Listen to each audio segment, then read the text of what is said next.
마가복음. 하나님의 아들 예수 그리스도에 대한 기쁜 소식의 시작이다. 예언서에는 보라, 내가 너보다 앞서 내 사자를 보내겠다. 그가 네 앞에서 네 길을 준비할 것이다. 광야에서 어떤 사람의 외치는 소리가 들린다. 너희는 주를 위해 길을 준비하라.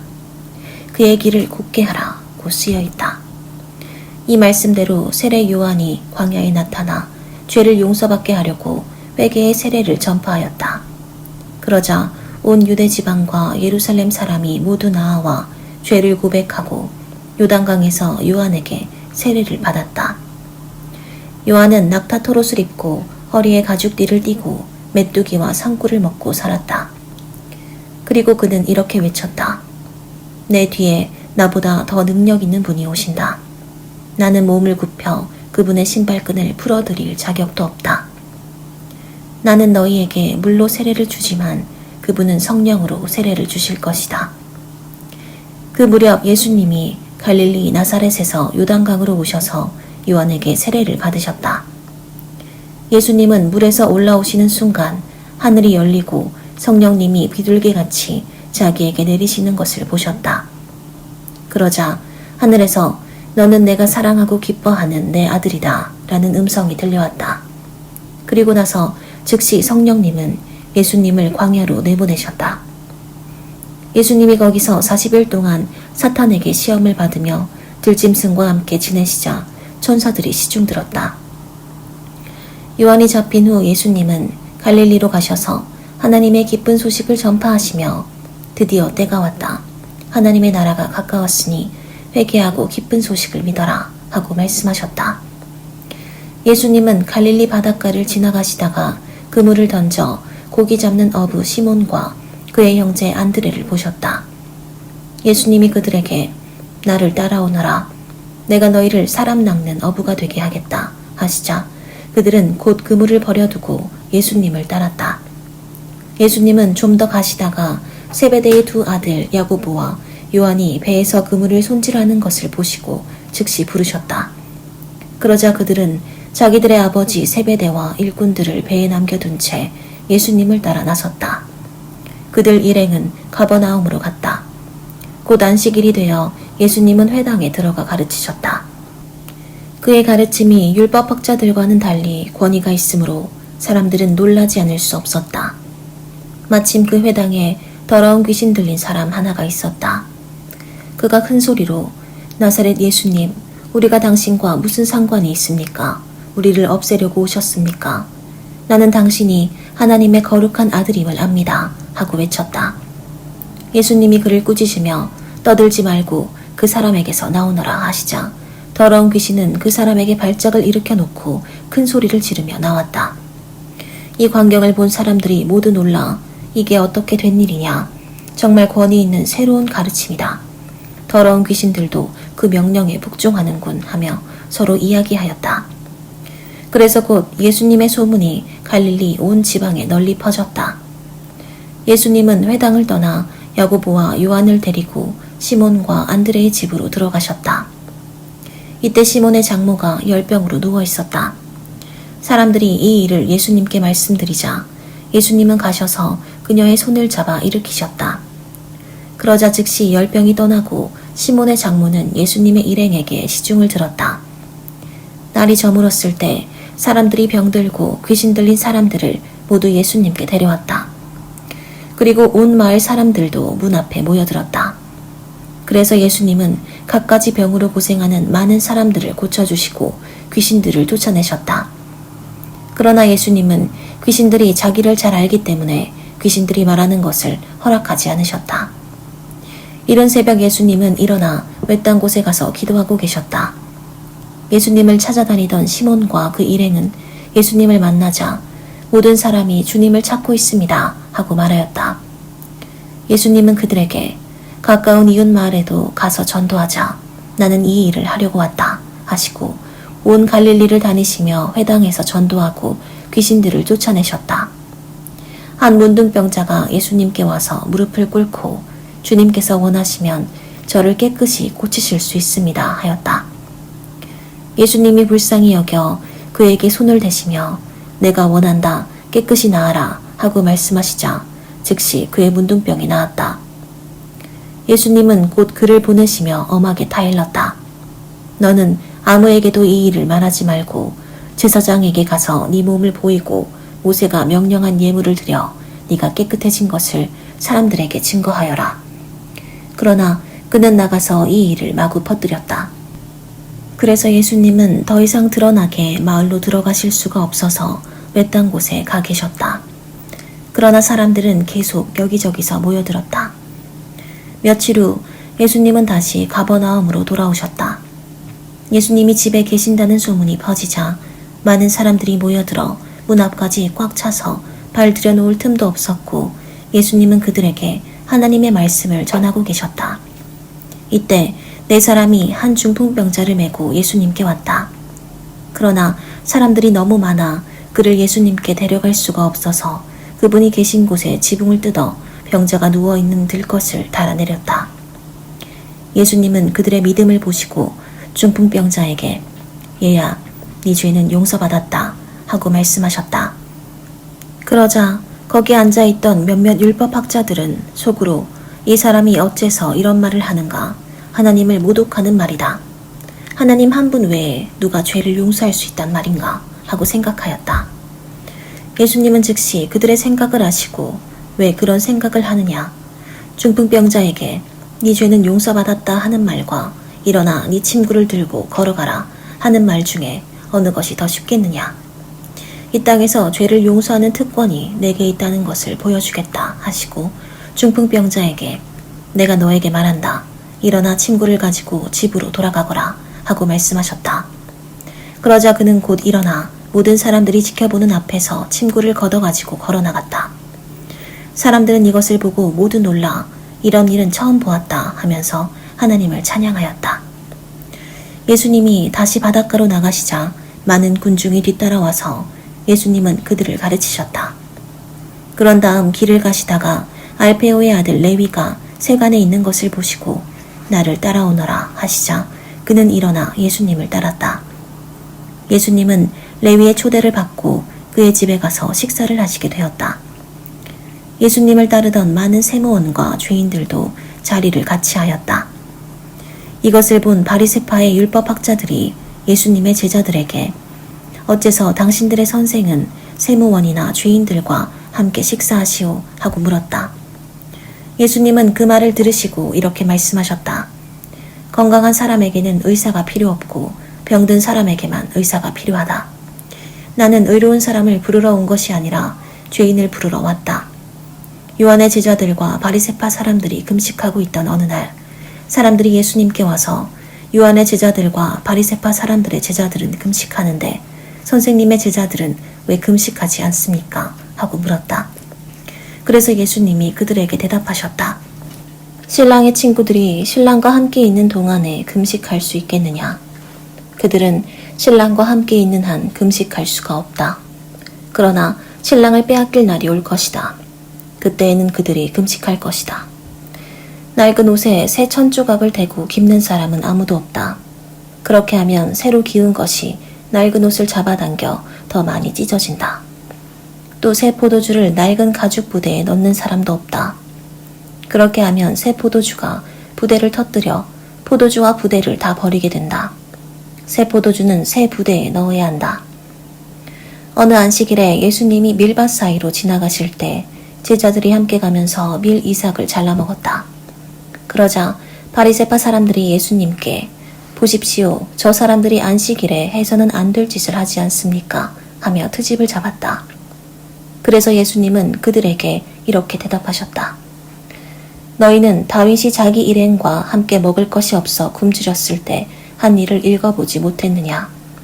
아비아달 대제사장 때에 그가 하나님의 집에 들어가 제사장 외에는 아무도 먹을 수 없는 차림빵을 먹고 자기 일행에게도 주지 않았느냐?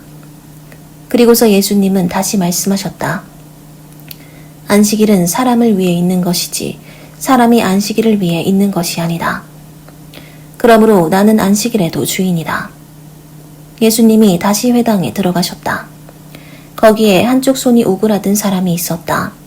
그날이 안식일이었기 때문에 사람들은 예수님이 그 사람을 고치면 고발하려고 지켜보고 있었다. 예수님은 손 오그라든 사람에게 일어나 앞으로 나오너라 하시고 지켜보는 사람들을 향해 안식일에 선한 일을 하는 것과 악한 일을 하는 것, 사람을 살리는 것과 죽이는 것 중에 어느 것이 옳으냐 하고 물으셨다. 그러나 그들은 아무 대답이 없었다. 예수님은 노여운 얼굴로 둘러보시고 그들의 고집스런 마음을 슬퍼하시며 병자에게 네 손을 펴라 하고 말씀하셨다. 그래서 그가 손을 펴자 오그라든 그의 손이 완전히 회복되었다. 그러자 바리새파 사람들은 급히 나가서 헤롯 당원들과 만나 예수님을 죽일 방법을 의논하였다. 그리고서 예수님은 다시 말씀하셨다. 안식일은 사람을 위해 있는 것이지 사람이 안식일을 위해 있는 것이 아니다. 그러므로 나는 안식일에도 주인이다. 예수님이 다시 회당에 들어가셨다. 거기에 한쪽 손이 오그라든 사람이 있었다. 그날이 안식일이었기 때문에 사람들은 예수님이 그 사람을 고치면 고발하려고 지켜보고 있었다. 예수님은 손 오그라든 사람에게 일어나 앞으로 나오너라 하시고 지켜보는 사람들을 향해 안식일에 선한 일을 하는 것과 악한 일을 하는 것, 사람을 살리는 것과 죽이는 것 중에 어느 것이 옳으냐 하고 물으셨다. 그러나 그들은 아무 대답이 없었다. 예수님은 노여운 얼굴로 둘러보시고 그들의 고집스런 마음을 슬퍼하시며 병자에게 네 손을 펴라 하고 말씀하셨다. 그래서 그가 손을 펴자 오그라든 그의 손이 완전히 회복되었다. 그러자 바리새파 사람들은 급히 나가서 헤롯 당원들과 만나 예수님을 죽일 방법을 의논하였다. 예수님이 제자들과 함께 바닷가로 다시 가시자 갈릴리에서 온 많은 사람들이 뒤따랐다. 또 유대, 예루살렘, 이두메, 요단강 건너편, 두로와 시돈 근처에서도 많은 사람들이 예수님의 하신 일을 듣고 몰려왔다. 예수님은 몰려드는 사람들을 피하려고 제자들에게 작은 배 한 척을 준비하라고 하셨다. 예수님이 많은 사람들을 고쳐주셨으므로 병으로 고생하는 사람들이 예수님을 만지려고 마구 밀어닥쳤다. 그리고 더러운 귀신 들린 사람들은 예수님을 보기만 하면 그분 앞에 엎드려 당신은 하나님의 아들입니다 하고 소리쳤다. 그래서 예수님은 그들에게 자기가 누구라는 것을 말하지 말라고 엄하게 경고하셨다. 예수님은 산에 올라가 자기가 원하는 사람들을 불러 모으셨다. 그들이 모두 모이자 예수님은 12 제자를 따로 뽑아 자기와 함께 있게 하시고 또 내보내어 전도도 하게 하시며 귀신을 쫓아내는 권능도 주셨다. 예수님이 뽑아 세운 이 12 제자는 이렇다. 베드로라는 이름을 받은 시몬, 보아너게 곧 우리의 아들이란 이름을 받은 세베대의 두 아들 야고보와 요한, 안드레, 빌립, 바돌로메, 마테, 도마, 알페오의 아들 야고보, 다데오, 가나안 사람 시몬, 그리고 예수님을 판 가룟 사람 유다였다. 예수님이 어느 집에 들어가시자 다시 많은 사람들이 몰려와 예수님 일행은 식사할 겨를도 없었다. 한편 예수님의 가족은 그분이 미쳤다는 소문을 듣고 붙잡으러 찾아 나섰다. 예루살렘에서 내려온 율법학자들은 그에게 사탄이 붙었다 하며 또 그가 귀신의 왕을 힘입어 귀신을 쫓아낸다 하였다. 그래서 예수님은 그들을 가까이 불러놓고 비유를 들어 이렇게 말씀하셨다. 사탄이 어떻게 사탄을 쫓아낼 수 있겠느냐? 한 나라가 서로 싸워 갈라지면 망하고 한 집안도 서로 싸워 갈라지면 망한다. 그래서 사탄의 나라도 서로 싸워 갈라지면 오래가지 못하고 망하는 법이다. 강한 사람의 집에 들어가 물건을 털어가려고 하면 먼저 그 사람을 잡아 묶어야 한다. 그렇지 않고는 그 집을 털 수가 없다. 내가 분명히 말해둔다. 사람에게 대한 모든 죄와 모독은 용서받을 수 있으나 성령님을 모독하는 자는 절대로 용서받지 못하고 그의 죄는 영원히 남는다. 예수님이 이렇게 말씀하신 것은 사람들이 그에게 더러운 귀신이 붙었다 하고 말했기 때문이다. 이때 예수님의 어머니와 형제들이 밖에 와서 사람을 시켜 예수님을 부르자 둘러앉은 사람들이 예수님께 선생님, 어머니와 형제분들이 밖에서 선생님을 찾고 계십니다 하고 말하였다. 그때 예수님은 그들에게 내 어머니와 형제가 누구냐 하시고 둘러앉은 사람들을 보시며 보아라, 이들이 내 어머니이며 내 형제들이다. 누구든지 하나님의 뜻을 따라 사는 사람이 내 형제와 자매이며 어머니이다 하고 말씀하셨다. 예수님이 다시 바닷가에서 가르치시자 군중이 너무 많이 모여들어 예수님은 배에 올라앉으시고 군중은 바닷가에 그대로 있었다. 그때 예수님은 여러 가지 비유를 들어 그들에게 이렇게 가르치셨다. 잘 들어라. 한 농부가 들에 나가 씨를 뿌렸다. 그런데 어떤 씨는 길가에 떨어져 새들이 와서 먹어버렸고 어떤 씨는 흙이 많지 않은 돌밭에 떨어져 흙이 깊지 않으므로 곧 싹이 나왔으나 해가 돋자 뿌리를 박지 못한 그 싹은 타서 말라버렸다. 또 어떤 씨는 가시덤불에 떨어졌는데 가시나무가 자라 그 기운을 막았으므로 열매를 맺지 못하였다. 그러나 어떤 씨는 좋은 땅에 떨어져 싹이 나고 잘 자라 30배, 60배, 100배의 열매를 맺었다. 귀 있는 사람은 잘 들어라. 예수님이 혼자 계실 때 그분을 따르던 사람들이 12제자와 함께 와서 이 비유의 뜻을 묻자 예수님은 이렇게 대답하셨다. 너희에게는 하나님 나라의 비밀을 아는 것이 허락되었으나 다른 사람들에게는 모든 것을 비유로 말한다. 이것은 그들이 보아도 알지 못하고 들어도 깨닫지 못하게 하여 그들이 돌이켜 용서받지 못하도록 하기 위해서이다. 그리고서 예수님은 다시 말씀하셨다. 너희는 이 비유도 이해하지 못하느냐? 그래가지고서 어떻게 다른 모든 비유를 이해하겠느냐? 씨를 뿌리는 농부는 말씀을 전하는 사람이다. 어떤 사람은 길가에 떨어진 씨와 같아서 말씀을 들어도 즉시 사탄이 와서 그의 마음에 뿌려진 말씀을 빼앗아간다. 또 어떤 사람은 돌밭에 떨어진 씨와 같다. 이런 사람은 말씀을 들을 때 기뻐하며 즉시 받아들이지만 그것을 마음속 깊이 간직하지 못하고 잠시 견디다가 그 말씀 때문에 고통이나 핍박이 오면 곧 넘어지고 만다.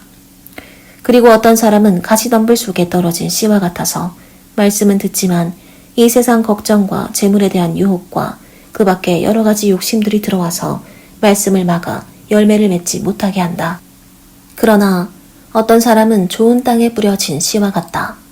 그런 사람은 말씀을 듣고 받아들여 30배, 60배, 100배의 열매를 맺는다. 예수님은 또 이렇게 말씀하셨다. 등불을 켜서 그릇이나 침대 아래 둘 사람이 있겠느냐? 오히려 그것을 등잔대 위에 올려놓지 않겠느냐? 감추어진 것은 나타나기 마련이고 비밀은 드러나기 마련이다. 귀 있는 사람은 잘 들어라. 예수님은 다시 말씀하셨다. 너희는 내 말을 귀담아 듣고 실천하여라. 그렇게 하면 그만큼 더 많은 것을 얻게 될 것이다.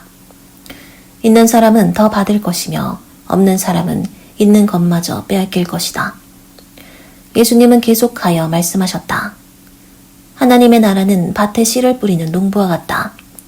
하루하루 지나는 동안 농부도 모르는 사이에 뿌려진 씨는 움이 돋고 자라서 열매를 맺게 되는데 처음에는 싹이 나고 다음에는 이삭이 나와 마침내 여문 알곡이 달린다.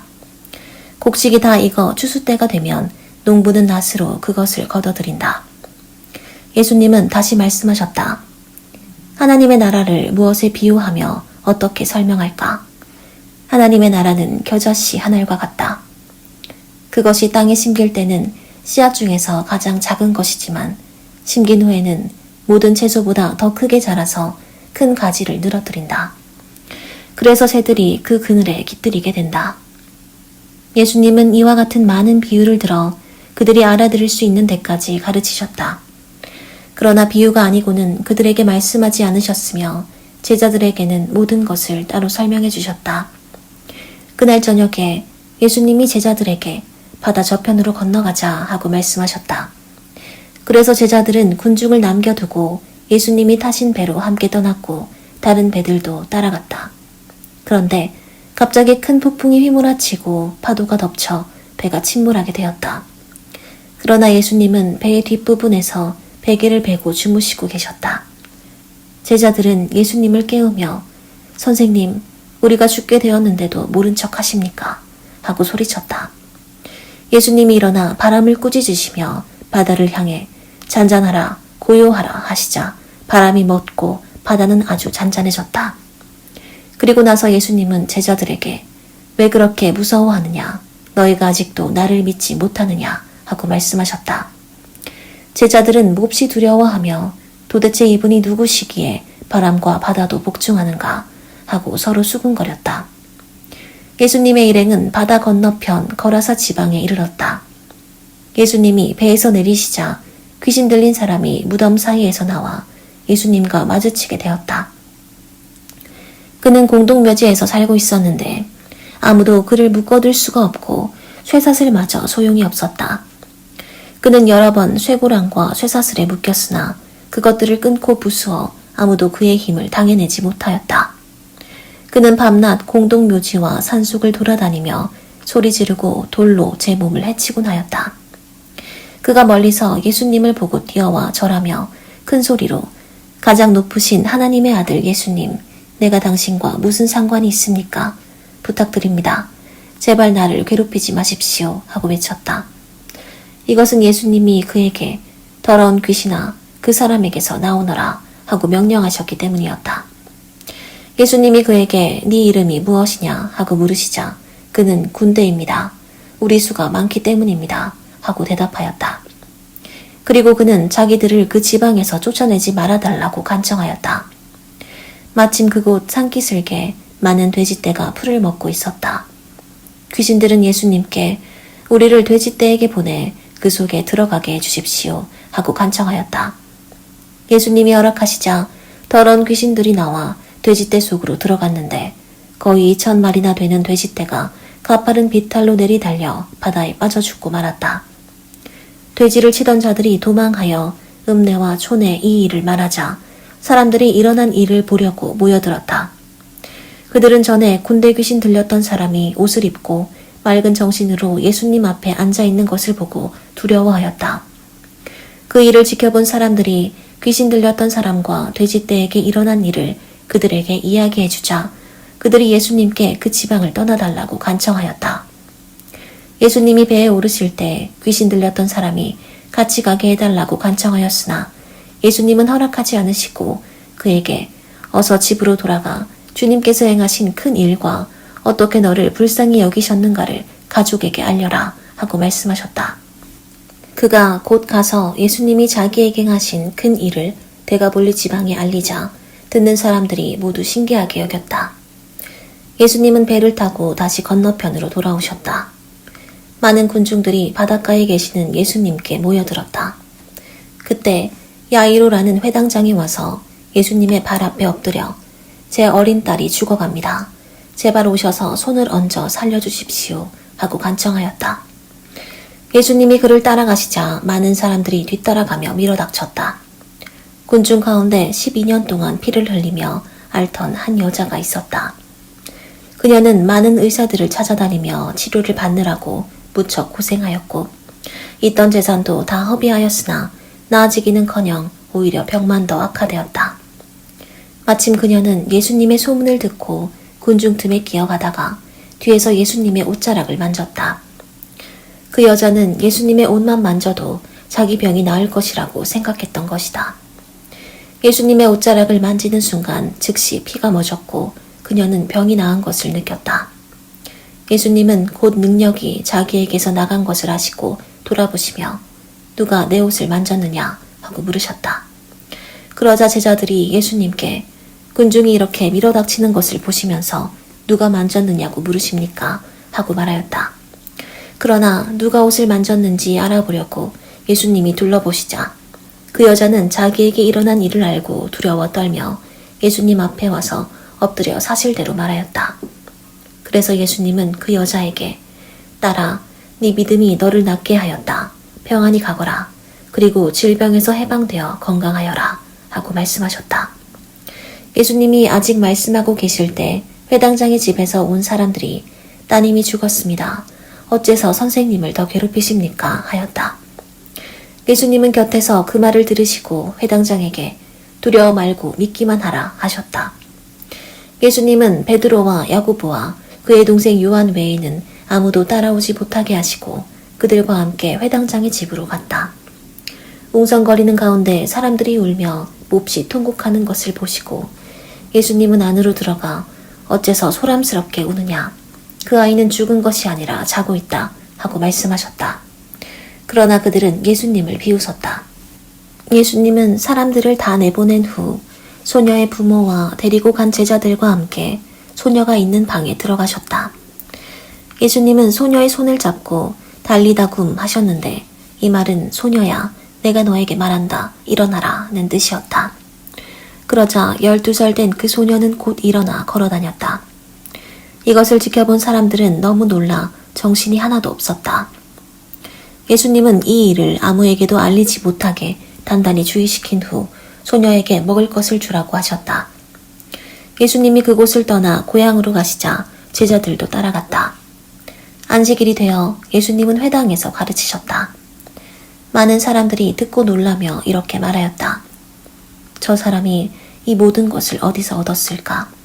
저 사람의 이런 지혜와 놀라운 힘이 어떻게 해서 생긴 것이냐? 저 사람은 마리아의 아들 목수이며 야고보와 요셉과 유다와 시몬의 형제가 아니냐? 저 사람의 누이 동생들도 우리와 함께 여기 있지 않느냐? 그리고서 그들은 예수님을 배척하였다. 예수님은 예언자가 고향과 친척과 자기 집에서는 존경을 받지 못한다 하시고 거기서는 아무 기적도 베풀 수가 없어서 병자 몇 사람에게만 손을 얹어 고쳐주셨다. 예수님은 그들이 자기를 믿지 않는 것을 보고 놀라지 않을 수 없었다. 그 후 예수님은 여러 마을을 다니며 가르치셨다. 그리고 예수님은 12제자를 불러 둘씩 짝지어 보내시며 더러운 귀신을 쫓아내는 권능을 주시고 그들에게 이렇게 명령하셨다. 여행하는 데 필요한 지팡이 외에는 아무것도 가지고 가지 말아라. 식량이나 가방이나 돈도 가지고 가지 말고 신발만 신고 여분의 옷도 껴입지 말아라. 예수님은 다시 말씀하셨다. 어느 마을에 들어가든지 거기서 떠날 때까지 너희는 한 집에서 머물러라. 어느 곳에서든지 사람들이 너희를 영접하지 않고 너희 말도 듣지 않거든 그곳을 떠날 때 신발에 묻은 먼지를 떨어 그들에 대한 증거를 삼아라. 그래서 제자들은 나가서 회개하라고 전도하며 많은 귀신을 쫓아내고 여러 병자에게 기름을 발라 고쳐주셨다. 예수님의 소문이 널리 퍼져 마침내 헤롯 왕의 귀에까지 들어갔다. 사람들은 죽은 세례 요한이 다시 살아났다. 그래서 그가 기적을 행하는 이런 능력을 소유하게 되었다 하고 말하였다. 어떤 사람은 그를 엘리야라고 말하고 또 어떤 사람은 옛날의 예언자와 같은 분이라고 하였으나 헤롯은 듣고 내가 목베어 죽인 요한이 다시 살아났다 하였다.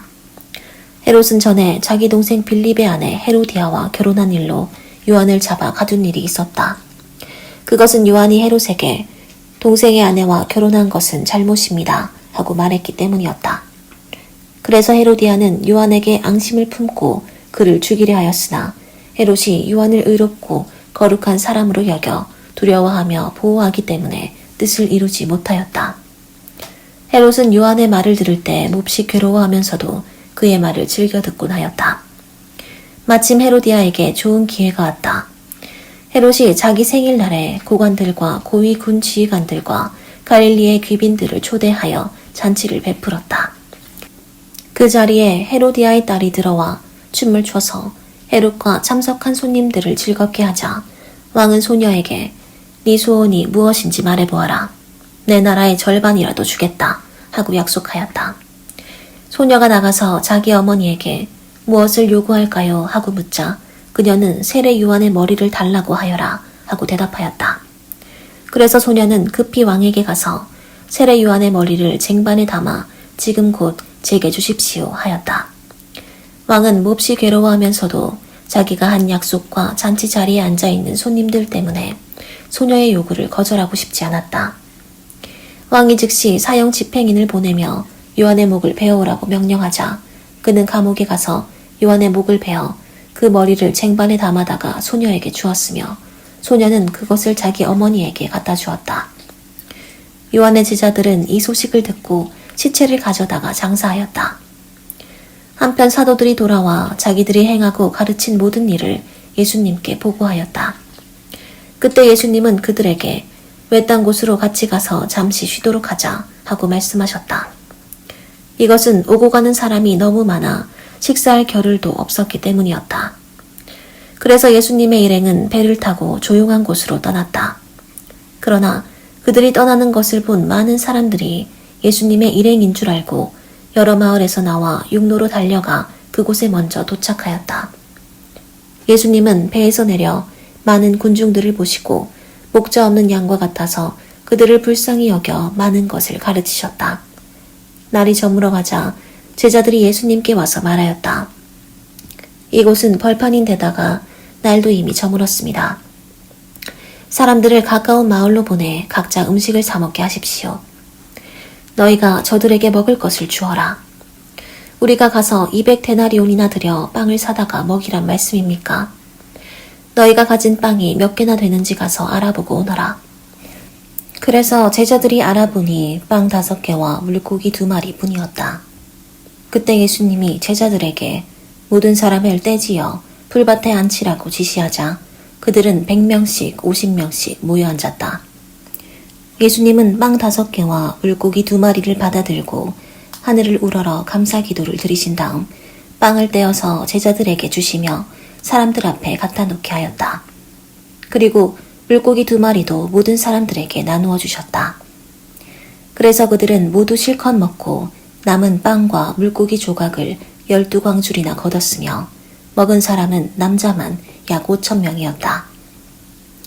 예수님은 군중들을 돌려보내시는 동안 제자들이 서둘러 배를 타고 자기보다 먼저 건너편 벳세다로 건너가게 하셨다. 군중을 다 보내신 후에 예수님은 기도하시려고 산으로 가셨다. 날은 이미 저물었고 제자들이 탄 배는 바다 한가운데 있었으며 예수님은 혼자 육지에 계셨다. 바람이 휘몰아치므로 제자들이 노를 젓느라고 애쓰는 것을 보신 예수님은 새벽 4시쯤 바다 위로 걸어서 제자들에게 오셨다가 그대로 지나가시려 하셨다. 그때 바다 위를 걸어오시는 예수님을 보고서 제자들은 유령인 줄 알고 모두 놀라 소리를 질렀다. 그래서 예수님이 즉시 그들에게 나다 무서워하지 말고 안심하여라 하시면서 그들이 탄 배에 오르시자 곧 바람이 그쳤다. 제자들은 너무 놀라 어쩔 줄 몰랐다. 이것은 그들이 빵에 대한 기적을 깨닫지 못하고 오히려 마음이 둔해졌기 때문이었다. 그들은 바다를 건너 게네사렛 땅에 이르렀다. 사람들은 배에서 내리는 예수님을 금방 알아보고 온 지방으로 뛰어다니며 병자들을 자리에 누인 채로 예수님이 계시는 곳에 데려왔다. 또 사람들은 예수님이 이르시는 곳마다 병자들을 길거리에 데려다 놓고 예수님의 옷자락이라도 만지게 해달라고 간청하였으며 만진 사람은 모두 나았다. 예루살렘에서 온 바리새파 사람들과 몇몇 율법학자들이 예수님 주변에 모여 있다가 제자 가운데 몇 사람이 손을 씻지 않고 음식 먹는 것을 보았다. 바리새파 사람들과 유대인들은 원래 조상들이 지켜온 전통에 따라 먼저 손을 씻지 않으면 음식을 먹지 않았고 또 시장에서 돌아왔을 때에도 몸을 깨끗이 하지 않으면 음식을 먹지 않았다. 그 밖에도 잔이나 단지나 놋그릇을 씻는 등 지켜야 할 일이 많았다. 그래서 바리새파 사람들과 율법학자들이 예수님께 왜 당신의 제자들은 조상들의 전통을 어기고 씻지 않은 손으로 음식을 먹습니까? 하고 물었다. 그러자 예수님이 대답하셨다. 바로 너희와 같은 위선자들을 두고 이사야가 다음과 같이 잘 예언하였다. 이 백성이 입술로는 나를 존경하나 마음은 내게서 멀리 떠나 있다. 그들은 사람이 만든 법을 마치 내 교훈인 것처럼 가르치고 있으니 나를 헛되이 예배하고 있다. 너희는 하나님의 계명은 버리고 사람의 전통만 내세우고 있다. 예수님은 다시 말씀하셨다. 너희는 전통을 지키려고 하느님의 계명을 저버렸다. 모세는 내 부모를 공경하라 하였고 또 부모를 저주하는 사람은 반드시 죽여야 한다고 하였다. 그런데 너희는 부모에게 드려야 할 것을 고르반 곧 하나님께 예물로 드렸습니다 하고 말하기만 하면 그만이라고 하여 부모에게 아무것도 해줄 필요가 없다고 가르친다. 너희는 그런 전통으로 하나님의 말씀을 헛되게 하였으며 이 밖에도 그와 같은 짓을 많이 하고 있다. 예수님은 군중들을 다시 불러 모으고 이렇게 말씀하셨다. 내 말을 잘 듣고 깨달아라.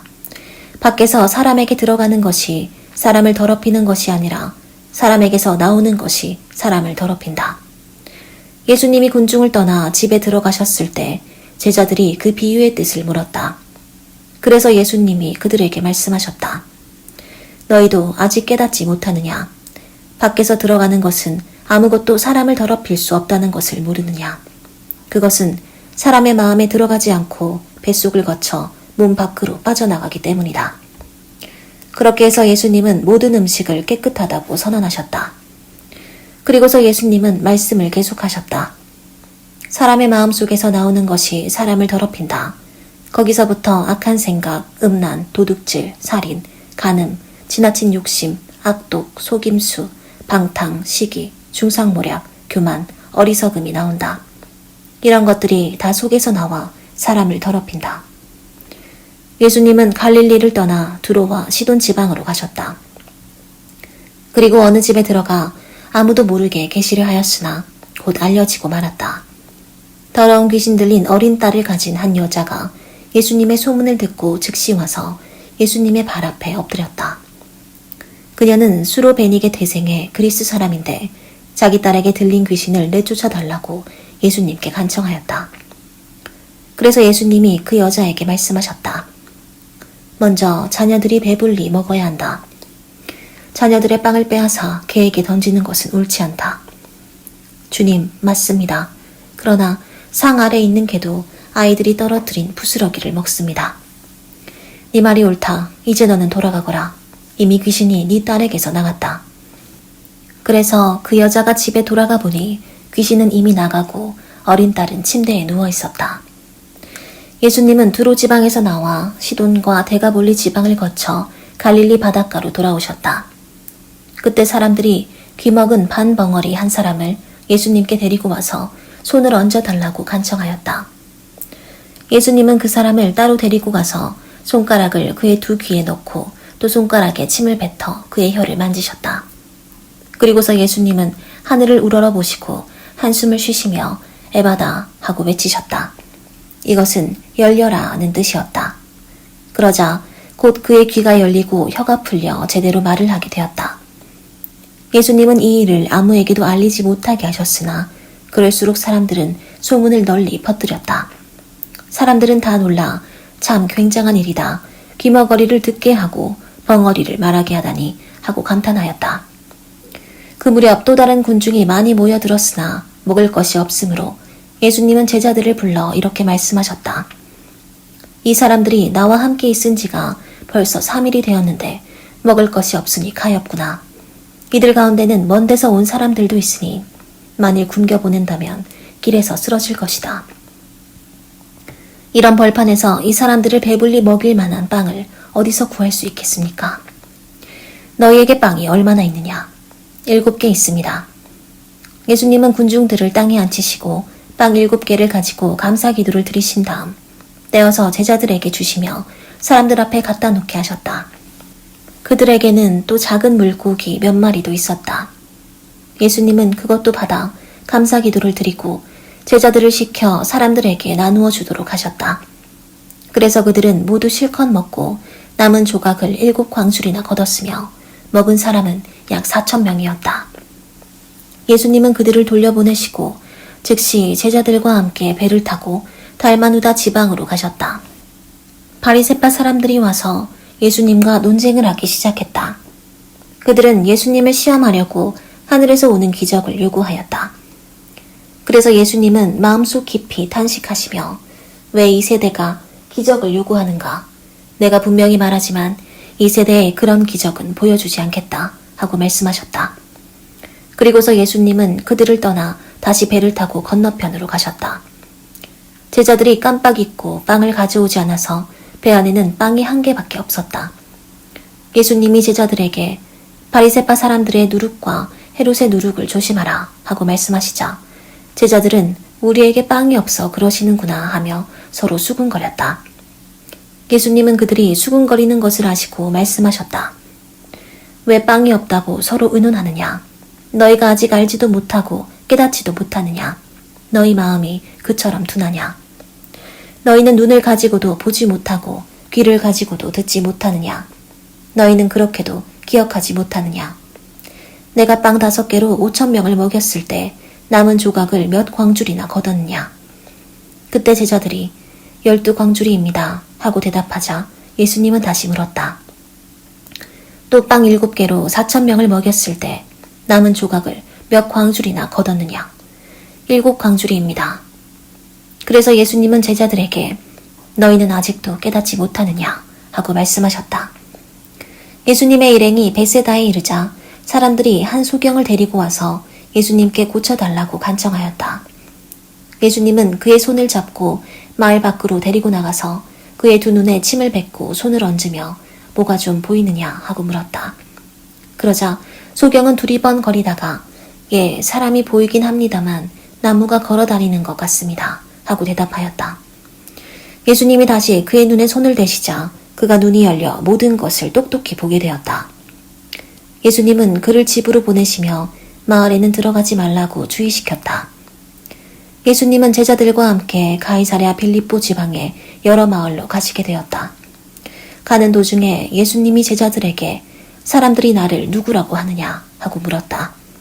제자들은 세례 요한이라 하는 사람도 있고 어떤 사람들은 엘리야라 하며 또 어떤 사람들은 예언자들 가운데 한 분이라고도 합니다 하고 대답하였다. 그러면 너희는 나를 누구라고 생각하느냐 하고 예수님이 다시 묻자 베드로가 주님은 그리스도이십니다 하고 대답하였다.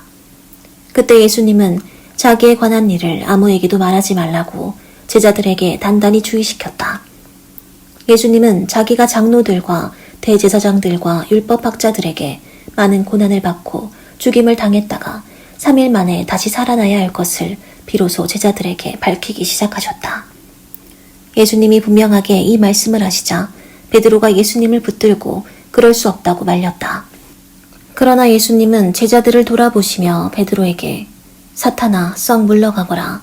네가 하나님의 일을 생각지 않고 사람의 일을 생각하고 있다 하고 꾸짖었다. 그리고서 예수님은 제자들과 군중들을 불러 모으시고 이렇게 말씀하셨다.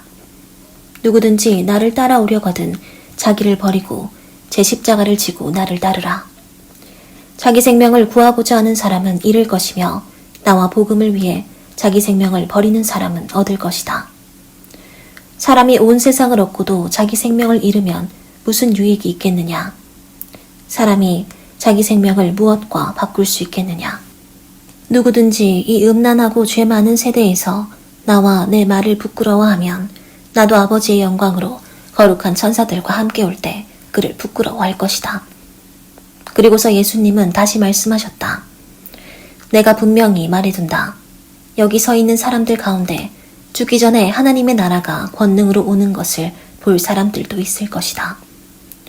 엿새 후 예수님은 베드로와 야고보와 요한만을 데리고 높은 산으로 올라가셨다. 예수님은 그들이 보는 앞에서 모습이 변하여 그 옷이 세상의 어느 누구도 더 이상 희귀할 수 없을 만큼 희고 광채가 났다. 그리고 거기에 엘리야와 모세가 나타나 예수님과 함께 이야기하고 있었다. 이 광경을 본 베드로가 예수님께 선생님, 우리가 여기 있는 것이 좋겠습니다. 우리가 이곳에 천막 셋을 세워 주님과 모세와 엘리야를 각각 모시겠습니다. 하고 말하였다. 사실 베드로는 무슨 말을 해야 할지 몰랐다. 이것은 그들이 몹시 무서워했기 때문이었다. 이때 구름이 그들을 덮고 구름 속에서 이 사람은 내가 사랑하는 내 아들이다. 너희는 그의 말을 들어라. 하는 음성이 들려왔다. 제자들이 즉시 주위를 둘러보니 예수님과 자기들 외에는 아무도 없었다. 예수님은 제자들과 함께 산에서 내려오시는 길에 내가 죽었다가 다시 살아날 때까지는 지금 본 것을 아무에게도 말하지 말아라 하고 명령하셨다. 제자들은 그 말씀을 명심하며 도대체 죽었다가 다시 살아난다는 말이 무슨 뜻일까 하고 서로 토론하다가 예수님께 왜 율법학자들이 엘리야가 먼저 와야 한다고 합니까? 하고 물었다. 그래서 예수님은 이렇게 대답하셨다. 엘리야가 먼저 와서 모든 것을 회복한다는 말은 사실이다. 그런데 왜 성경에는 그리스도가 많은 고난과 멸시를 당할 것이라고 쓰여 있느냐? 그러나 내가 너희에게 말한다. 사실 성경대로 엘리야가 벌써 왔으나 예언된 대로 사람들이 그에게 갖은 학대를 하였다. 그들이 돌아와 보니 남아있던 제자들이 많은 사람들에게 둘러싸여 율법학자들과 논쟁하고 있었다. 사람들은 예수님을 보자 크게 놀라며 모두 달려와서 인사하였다. 예수님이 그들에게 너희가 무슨 논쟁을 하고 있느냐 하고 묻자 군중 가운데 한 사람이 이렇게 대답하였다. 선생님, 벙어리 귀신 들린 제 아들을 데려왔습니다. 귀신이 그에게 발작을 일으키면 아무 데서나 넘어져 거품을 내고 이를 갈면서 온몸이 빳빳해져 버립니다. 그래서 선생님의 제자들에게 데려왔으나 귀신을 쫓아내지 못했습니다. 그러자 예수님은 믿음이 없는 세대야, 내가 언제까지 너희와 함께 있어야 하겠느냐? 너희를 보고 내가 언제까지 참아야 하겠느냐? 아이를 이리 데려오너라 하고 말씀하셨다. 아이를 예수님께 데려가니 귀신이 예수님을 보고 아이에게 발작을 일으켰다. 그러자 아이가 땅에 엎어져 뒹굴며 거품을 내기 시작했다. 그래서 예수님이 아이 아버지에게 물었다. 언제부터 이렇게 되었느냐? 어렸을 때부터입니다. 귀신이 자주 아이를 불과 물 속에 던져 죽이려 했습니다. 그러나 선생님, 하실 수 있다면 우리를 불쌍히 여겨 도와주십시오. 할 수 있다면이 무슨 말이냐? 믿는 사람은 무엇이든지 할 수 있다. 바로 그때 아이 아버지가 큰 소리로 제가 믿습니다. 믿음 없는 제가 믿음을 갖도록 도와주십시오 하였다. 예수님은 사람들이 점점 모여드는 것을 보시고 더러운 귀신에게 벙어리와 귀머거리 되게 하는 귀신아, 내가 너에게 명령한다. 그 아이에게서 나와 다시는 들어가지 말아라 하고 호통을 치셨다. 그러자 귀신이 소리 지르며 아이에게 심한 발작을 일으켜 놓고 나갔고 아이는 죽은 사람같이 되었다. 그래서 많은 사람들은 아이가 죽었다 하고 말하였다. 그러나 예수님이 아이의 손을 잡아 일으키시자 그가 벌떡 일어났다. 예수님이 집에 들어가 계실 때 제자들이 조용히 와서 왜 우리는 귀신을 쫓아낼 수 없었습니까? 하고 물었다. 그래서 예수님은 이런 귀신은 기도가 아니면 나가지 않는다 하고 대답하셨다. 예수님의 일행은 그곳을 떠나 갈릴리를 지나가게 되었다. 그런데 예수님은 이 사실을 아무에게도 알리고 싶어 하지 않으셨다. 이것은 예수님이 제자들에게 자기가 사람들의 손에 넘어가 죽임을 당하고 죽은 지 3일 만에 다시 살아날 것이라고 가르치셨기 때문이다. 그러나 제자들은 그 말씀을 깨닫기는커녕 묻기조차 두려워하였다. 그들은 가버나움에 이르렀다. 예수님이 집에 들어가셔서 제자들에게 너희가 오는 도중에 서로 논쟁한 것이 무엇이냐 하고 물었으나 그들은 누가 가장 위대하냐 하고 서로 다투었기 때문에 아무 대답도 못하였다. 예수님은 앉으신 후 12 제자를 불러놓고 누구든지 으뜸이 되고 싶은 사람은 모든 사람의 끝이 되고 모든 사람의 종이 되어야 한다 하고 말씀하셨다. 그리고서 예수님은 어린아이 하나를 데려다가 그들 가운데 세우고 그를 안으시며 제자들에게 말씀하셨다. 누구든지 내 이름으로 이런 어린아이 하나를 영접하면 곧 나를 영접하는 것이며 누구든지 나를 영접하면 나를 영접하는 것이 아니라 바로 나를 보내신 분을 영접하는 것이다. 요한이 예수님께 선생님, 우리를 따르지 않는 사람이 선생님의 이름으로 귀신을 쫓아내기에 우리가 그렇게 못하도록 했습니다 하고 말하자 예수님은 이렇게 말씀하셨다. 막지 말아라. 내 이름으로 기적을 행하는 사람이 곧바로 나를 욕하지는 않을 것이다. 우리를 반대하지 않는 사람은 우리를 위하는 사람이다. 내가 분명히 말하지만 누구든지 너희를 그리스도에게 속한 사람으로 알고 물 한 그릇이라도 주는 사람은 반드시 상을 받을 것이다. 또 누구든지 나를 믿는 이런 어린아이 하나를 죄짓게 하는 사람은 차라리 목에 큰 맷돌짝을 달아 바다에 빠져 죽는 것이 더 낫다. 네 손이 너를 죄짓게 하거든 잘라버려라. 두 손을 가지고 지옥에 꺼지지 않는 불에 들어가는 것보다는 불구자로 영원한 생명을 누리는 곳에 들어가는 것이 더 낫다. 네 발이 너를 죄짓게 하거든 잘라버려라. 두 발을 가지고 지옥에 들어가는 것보다는 절뚝발이로 영원한 생명을 누리는 하늘나라에 들어가는 것이 더 낫다. 네 눈이 너를 죄짓게 하거든 빼어버려라. 두 눈을 가지고 지옥에 들어가는 것보다는 외눈으로 하나님의 나라에 들어가는 것이 더 낫다. 지옥에는 구더기도 죽지 않고 불도 꺼지지 않는다. 재물이 소금으로 정결하게 되듯이 모든 사람은 불로 정결하게 되어야 한다. 소금은 좋은 것이지만 만일 소금이 그 맛을 잃으면 어떻게 다시 짜게 할 수 있겠느냐. 너희는 소금의 우정을 가지고 서로 화목하게 지내라. 예수님이 그곳을 떠나 유대 지방으로 가서 요단강을 건너가자 많은 사람들이 다시 모여들었다. 그래서 예수님은 전과 같이 그들을 가르치셨다. 이때 몇몇 바리새파 사람들이 와서 예수님을 시험하려고 물었다. 남편이 아내를 버려도 좋습니까? 모세는 뭐라고 말했느냐? 이혼 증서를 써주기만 하면 아내를 버려도 좋다고 했습니다. 그래서 예수님이 그들에게 이렇게 말씀하셨다. 너희가 고집이 세고 악하기 때문에 모세가 그런 법을 정한 것이다. 하나님께서는 창조하실 때부터 사람을 남자와 여자로 만드셨다. 그래서 사람이 자기 부모를 떠나 두 사람이 한 몸이 되게 하셨으니 이제는 둘이 아니라 한 몸이다. 그러므로 하나님께서 짝지어 주신 것을 사람이 갈라놓아서는 안 된다. 집에 들어가서 제자들이 이 말씀에 대하여 다시 묻자 예수님은 이렇게 말씀하셨다. 누구든지 자기 아내와 이혼하고 다른 여자와 결혼하는 것은 본처에게 간음죄를 짓는 것이며 또 아내가 자기 남편과 이혼하고 다른 남자와 결혼하는 것도 간음죄를 짓는 것이다. 그때 사람들이 손을 얹어 축복해달라고 어린아이들을 예수님께 데려왔으나 제자들이 그 사람들을 꾸짖었다. 그러자 예수님은 이것을 보고 분개하시며 그들에게 이렇게 말씀하셨다. 어린아이들이 나에게 오는 것을 막지 말아라. 하나님의 나라는 이런 어린아이와 같은 사람들의 것이다. 내가 분명히 말해둔다. 누구든지 하나님의 나라를 어린아이와 같이 받아들이지 않는 사람은 그 나라에 절대로 들어가지 못할 것이다. 그리고서 예수님은 어린아이들을 안고 머리 위에 손을 얹어 축복해 주셨다. 예수님이 길을 가시는데 한 사람이 달려와서 무릎을 꿇고 선한 선생님, 제가 무엇을 해야 영원한 생명을 얻겠습니까? 하고 물었다. 그래서 예수님이 그에게 대답하셨다. 왜 나를 선하다고 하느냐? 선한 분은 하나님 한 분뿐이시다. 너는 살인하지 말아라, 간음하지 말아라, 도둑질하지 말아라, 거짓 증언하지 말아라, 남을 속여 빼앗지 말아라, 네 부모를 공경하라고 한 계명들을 알고 있겠지. 그러자 그는 선생님, 저는 이 모든 것을 어려서부터 다 지켜왔습니다 하였다.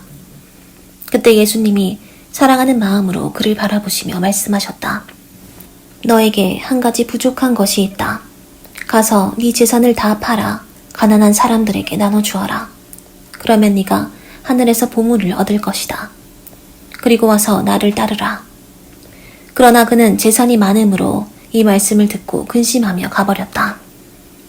예수님은 제자들을 둘러보시며 재산이 많은 사람은 하나님의 나라에 들어가기가 정말 어렵다 하고 말씀하셨다. 제자들이 이 말씀을 듣고 놀라자 예수님은 다시 말씀하셨다. 얘들아, 하나님의 나라에 들어가기는 정말 어렵다. 부자가 하나님의 나라에 들어가는 것보다 낙타가 바늘귀로 통과하는 것이 더 쉽다. 그러자 제자들은 더욱 놀라며 그렇다면 누가 구원받을 수 있겠는가 하고 서로 수군거렸다.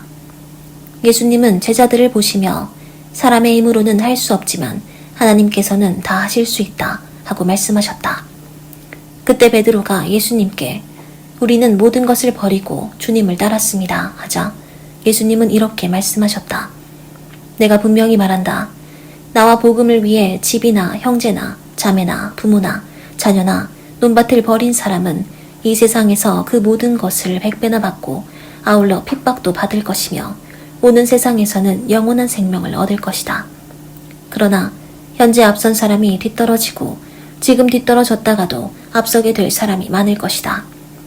예수님의 일행이 예루살렘으로 올라오는 길에 예수님이 앞장서서 가시자 제자들이 놀라고 뒤따라가는 사람들도 두려워하였다. 예수님은 다시 12제자를 가까이 불러 자기가 앞으로 당할 일을 이렇게 일러주셨다. 지금 우리는 예루살렘으로 올라가고 있다. 거기서 나는 대제사장들과 율법학자들의 손에 넘어갈 것이다.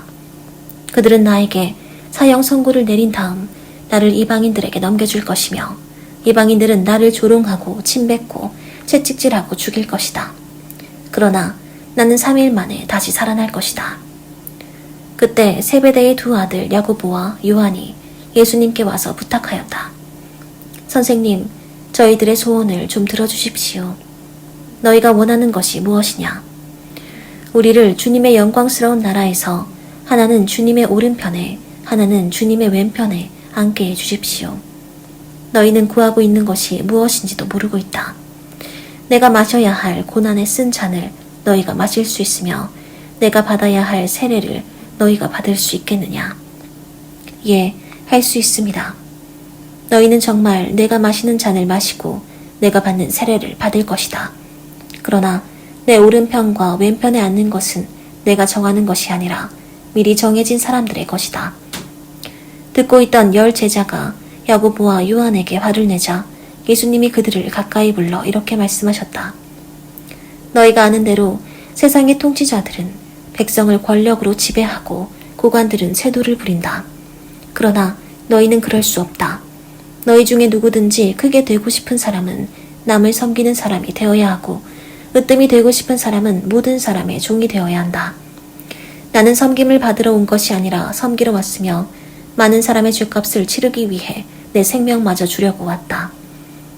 예수님의 일행이 여리고에 들렀다가 군중들과 함께 그곳을 나갈 때였다. 디메오의 아들인 소경 거지 바디메오가 길가에 앉았다가 나사렛 예수님이 지나가신다는 말을 듣고 다윗의 후손 예수님, 저를 불쌍히 여겨주십시오 하고 외쳤다. 많은 사람들이 그를 꾸짖으며 조용히 하라고 했으나 그는 더욱 큰 소리로 다윗의 후손이시여 저를 불쌍히 여겨주십시오 하고 외쳤다. 예수님이 걸음을 멈추시고 그를 불러오너라 하고 말씀하시자 사람들이 소경에게 잘됐다 일어나라 예수님이 너를 부르신다 하였다. 그러자 소경이 겉옷을 벗어 던지고 벌떡 일어나 예수님께 나아왔다. 예수님이 그에게 원하는 것이 무엇이냐 하고 물으시자 선생님 눈을 뜨게 해주십시오 하고 소경이 대답하였다. 그래서 예수님이 가거라 네 믿음이 너를 낫게 하였다 하고 말씀하시자 그가 곧 눈을 뜨고 예수님을 따라갔다. 그들이 예루살렘에 가까운 감람산 기슭 벳바게와 베다니에 이르렀을 때 예수님은 2 제자를 보내며 이렇게 말씀하셨다. 너희는 맞은편 마을로 들어가거라.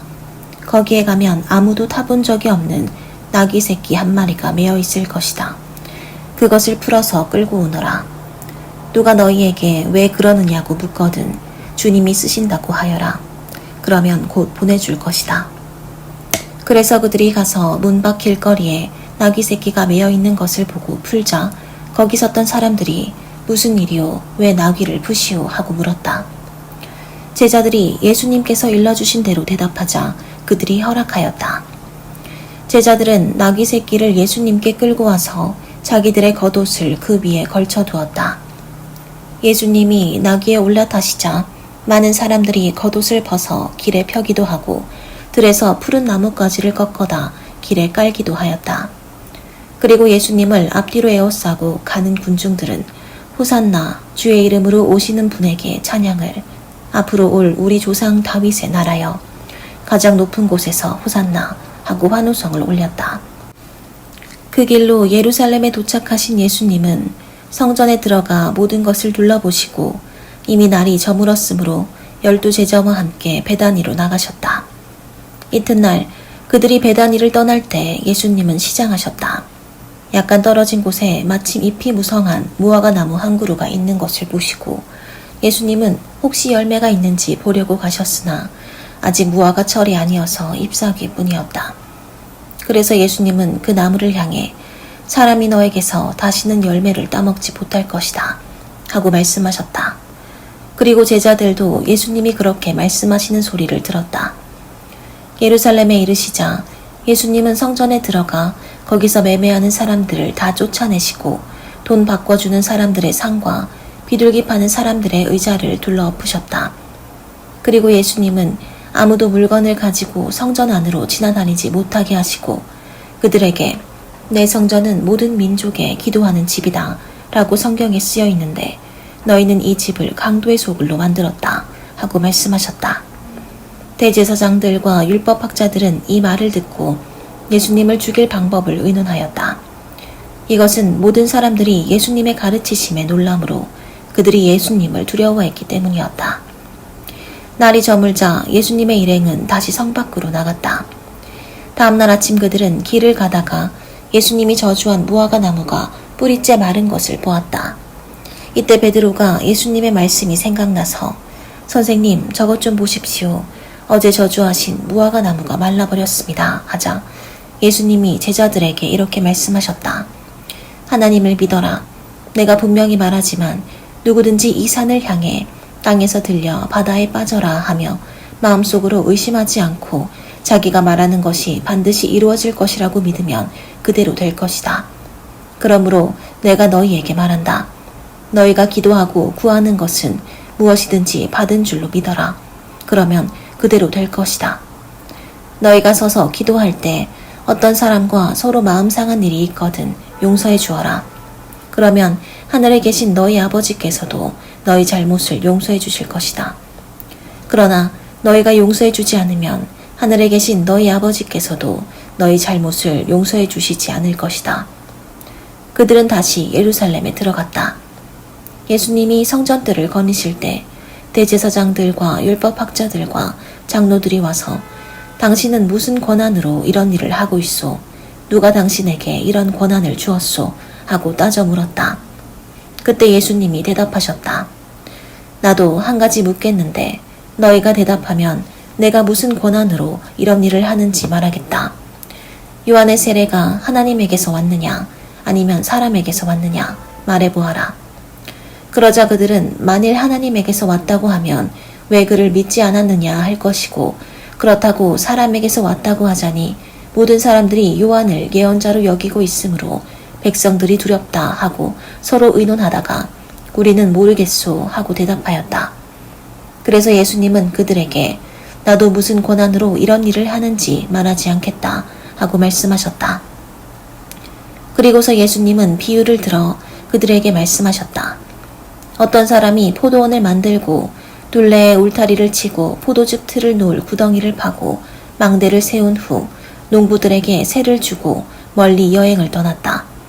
포도철이 되어 주인은 자기 몫의 포도를 받아오라고 한 종을 소작인들에게 보냈다. 그러나 그들은 그 종을 잡아 때리고 그냥 돌려보냈다. 주인은 다시 다른 종을 보냈으나 소작인들은 그의 머리를 때려 상처를 입히고 갖은 모욕을 하였다.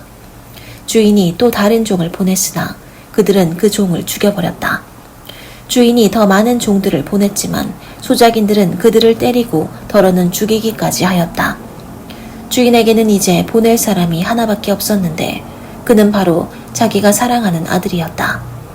마지막으로 주인은 자기 아들을 보내며 그들이 내 아들은 존경하겠지 하였으나 소작인들이 이 사람은 상속자이다. 자, 죽여버리자. 그러면 그의 유산이 우리 것이 될 것이다. 하고 서로 말하며 그를 잡아 죽인 다음 포도원 밖에 내어버렸다. 그러니 포도원 주인이 어떻게 하겠느냐. 그가 돌아와 소작인들을 죽이고 포도원을 다른 사람에게 맡기지 않겠느냐. 너희는 건축자들이 버린 돌이 집 모퉁이의 머릿돌이 되었으니 이것은 주께서 행하신 것이요 우리 눈에 신기한 일이다 라고 한 성경 말씀을 읽지 못하였느냐.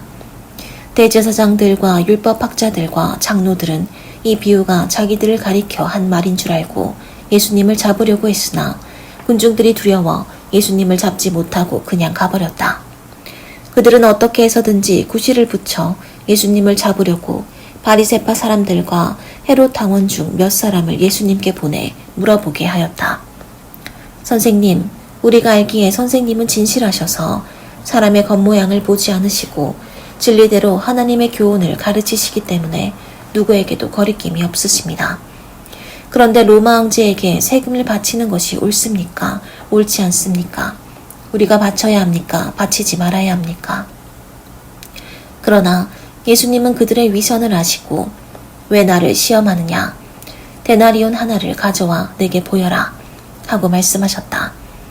그들이 그것을 가져오자 예수님은 이 초상과 글이 누구의 것이냐 하고 물으셨다. 그들이 황제의 것입니다 하고 대답하자 예수님이 황제의 것은 황제에게 하나님의 것은 하나님께 바쳐라 하고 말씀하셨다. 그래서 그들은 예수님의 말씀을 듣고 말문이 막혀버렸다. 부활이 없다고 주장하는 사두개파 사람들이 예수님께 와서 물었다. 선생님, 모세의 법에는 형이 자식 없이 아내를 두고 죽으면 동생이 형수와 결혼하여 형의 대를 이어야 한다고 했습니다. 어느 곳에 7형제가 있었는데 맞이 결혼해 살다가 자식 없이 죽었습니다.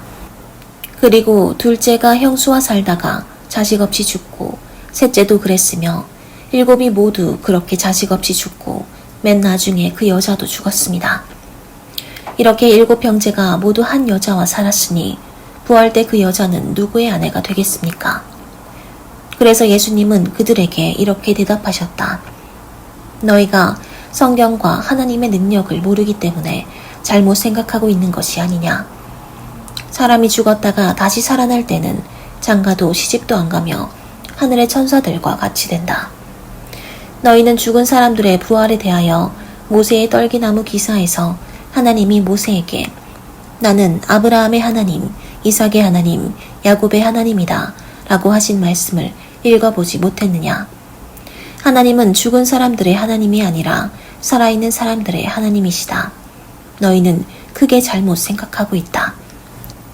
곁에서 듣고 있던 한 율법학자가 예수님이 대답을 잘 하시는 것을 보고 모든 계명 중에 제일 중요한 것이 어느 계명입니까? 하고 물었다. 그러자 예수님은 이렇게 대답하셨다. 가장 중요한 계명은 이것이다. 이스라엘 사람들아 들어라. 우리 주 하나님은 단 한 분밖에 없는 주이시다. 너는 마음을 다하고 정성을 다하고 뜻을 다하고 힘을 다하여 주 너의 하나님을 사랑하라. 그리고 둘째로 중요한 것은 내 이웃을 내 몸과 같이 사랑하라 하는 계명이다. 이 두 계명보다 더 큰 계명은 없다. 그러자 그 율법학자는 선생님 옳습니다. 하나님은 한 분이시며 그 외에 다른 신은 없다는 말씀이 맞습니다. 그리고 마음을 다하고 뜻을 다하고 힘을 다하여 하나님을 사랑하는 것과 이웃을 자기 몸과 같이 사랑하는 것이 짐승을 불에 태워 바치는 모든 제물과 그 밖의 여러 제물보다 낫습니다. 하고 대답하였다.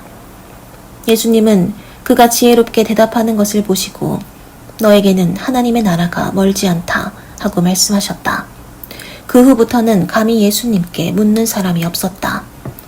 예수님은 성전에서 가르치실 때 이렇게 말씀하셨다. 왜 율법학자들이 그리스도를 다윗의 후손이라고 하느냐? 다윗이 성령님의 감동을 받아 하나님이 나의 주님에게 말씀하셨다. 내가 네 원수들을 네 발 앞에 굴복시킬 때까지 너는 내 오른편에 앉아있거라 하였다. 다윗 자신이 그리스도를 주라고 불렀는데 어떻게 그리스도가 다윗의 후손이 되겠느냐. 이때 군중들은 예수님의 말씀을 귀담아 듣고 있었다. 예수님은 또 이렇게 가르치셨다. 율법학자들은 주의하여라. 그들은 긴 옷을 입고 다니기를 좋아하고 시장에서 인사받는 것과 회당의 높은 자리와 잔치 자리의 특석을 좋아한다. 그들은 과부의 재산을 가로채고 사람들 앞에서 거룩하게 보이려고 길게 기도한다. 이런 사람들은 더욱 무서운 심판을 받게 될 것이다. 예수님은 헌금함 맞은편에 앉아서 사람들이 헌금하는 것을 보고 계셨다. 여러 부자들이 와서 저마다 많은 돈을 넣는데 한 가난한 과부는 냅돈 2푼 곧 한 고드란트를 넣었다. 그러자 예수님은 제자들을 가까이 불러 말씀하셨다. 내가 분명히 말하지만 이 가난한 과부가 헌금함에 돈을 넣은 다른 모든 사람보다 더 많이 헌금하였다. 그들은 모두 넉넉한 데서 헌금하였으나 이 과부는 가난한 중에서도 자기 생활비 전부를 바쳤다. 예수님이 성전에서 나가실 때 한 제자가 선생님 이것 좀 보십시오. 굉장한 돌이지요. 얼마나 훌륭한 건물입니까? 하였다. 그래서 예수님은 그에게 네가 이 건물을 보고 웅장하다고 하느냐? 그러나 돌 하나도 제대로 얹혀 있지 않고 다 무너져 내릴 것이다 하고 말씀하셨다. 예수님이 감람산에서 성전을 마주보고 앉아 계실 때 베드로와 야고보와 요한과 안드레가 조용히 와서 물었다. 선생님, 언제 이런 일이 일어나겠습니까? 또 이 모든 일이 이루어지려고 할 때 징조는 무엇입니까? 그래서 예수님은 그들에게 이렇게 말씀하셨다. 아무에게도 속지 않도록 주의하라. 많은 사람들이 내 이름으로 와서 내가 그리스도이다 하고 말하며 많은 사람을 속일 것이다. 또 난리와 전쟁 소문을 들어도 두려워하지 말아라. 그런 일이 반드시 일어나야 하지만 끝은 아직 아니다. 민족과 민족이 나라와 나라가 서로 맞서 싸울 것이며 곳곳에 지진과 기근이 있을 것이다. 그러나 이 모든 것은 고통의 시작에 지나지 않는다. 주의하여라. 너희는 법정에 넘겨지고 회당에서 매맞을 것이다. 그리고 나 때문에 너희가 총독들과 왕들 앞에 끌려갈 것이다. 오히려 이것이 그들에게 나를 증거하는 기회가 될 것이다. 먼저 기쁜 소식이 모든 민족에게 전파되어야 한다. 너희는 끌려가 조사를 받을 때 무슨 말을 할까 걱정하지 말고 성령님이 일러주시는 대로 말하여라. 말하는 분은 너희가 아니라 성령님이시다. 형제가 형제를, 아버지가 자식을 고발하여 죽게 할 것이며 자식들이 부모를 대적하여 죽게 할 것이다. 그리고 너희가 나 때문에 모든 사람에게 미움을 받을 것이다. 끝까지 견디는 사람은 구원을 받을 것이다. 멸망케 하는 흉측한 것이 성전에 선 것을 보거든 그때 유대에 있는 사람들은 산으로 도망하여라. 지붕 위에 있는 사람은 내려가지도 말고 물건을 가지러 집 안으로 들어가지도 말며 들에 있는 사람은 겉옷을 가지러 집으로 돌아가지 말아라. 그때 아이벤 여자들과 젖먹이가 딸린 여자들은 불행할 것이다. 너희는 이런 일이 겨울에 일어나지 않도록 기도하라. 그때는 고난의 때이기 때문이다. 하나님이 세상을 창조하신 이후로 지금까지 이런 고난이 없었고 앞으로도 없을 것이다. 만일 하나님이 이 고난의 기간을 줄이시지 않았더라면 아무도 살아남지 못할 것이다. 그러나 하나님이 자기가 택하신 백성들을 위해 그 기간을 줄여주셨다. 그때 누가 너희에게 그리스도가 여기 있다, 저기 있다 하여도 믿지 말아라. 거짓 그리스도와 거짓 예언자들이 나타나 큰 기적과 놀라운 일을 행하여 할 수만 있으면 선택된 사람들까지 속이려고 할 것이다. 너희는 조심하라. 내가 모든 것을 너희에게 미리 말해둔다. 그 고난의 기간이 지나면 해가 어두워지고 달이 빛을 내지 않을 것이며 별들이 떨어지고 천체가 뒤흔들릴 것이다. 그때 사람들은 내가 구름을 타고 큰 능력과 영광으로 오는 것을 볼 것이다. 그리고 내가 천사들을 보내 땅 끝에서 하늘 끝까지 사방에서 선택된 내 백성들을 모을 것이다. 무화과 나무의 비유를 배워라. 가지가 연해지고 잎이 돋으면 여름이 가까운 줄 알지 않느냐. 이와 같이 너희도 이런 일들이 일어나는 것을 보거든 내가 문 밖에 가까이 온 줄 알아라. 내가 분명히 말해둔다. 이 세대가 지나가기 전에 이 모든 일이 반드시 일어날 것이다. 하늘과 땅은 없어질지라도 내 말은 결코 없어지지 않을 것이다. 그러나 내가 오는 그 날과 시간은 아무도 모른다. 하늘의 천사들과 아들도 모르고 오직 아버지만 하신다. 정신 차리고 깨어 있어라. 그때가 언제인지 너희는 모른다. 그것은 마치 어떤 사람이 여행을 떠나면서 종들에게 각각 일을 맡기고 문지기에게 잘 지키라고 명령하는 것과 같다. 그러므로 언제나 정신 차리고 있어라.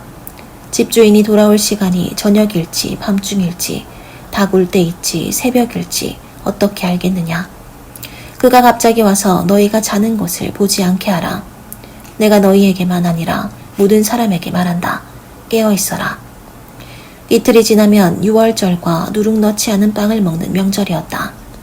대제사장들과 율법학자들이 예수님을 교묘하게 잡아 죽일 방법을 의논하다가 군중들이 난동을 일으킬지도 모르니 명절에는 하지 말자 하였다. 예수님이 베다니에 있는 문둥병자 시몬의 집에서 식사하실 때였다. 한 여자가 아주 값진 나아드 향유 한 병을 가지고 와서 깨뜨려 예수님의 머리에 부었다. 그러나 그 자리에 있던 몇 사람이 분개하여 무엇 때문에 향유를 낭비하시오. 이 향유를 팔면 300데나리온도 더 받을 텐데 이것을 팔아 가난한 사람들에게 줄 수도 있지 않았소 하며 그 여자를 호되게 꾸짖었다. 그러자 예수님은 이렇게 말씀하셨다. 내버려 두어라. 왜 그 여자를 괴롭히느냐. 그녀는 나에게 좋은 일을 하였다.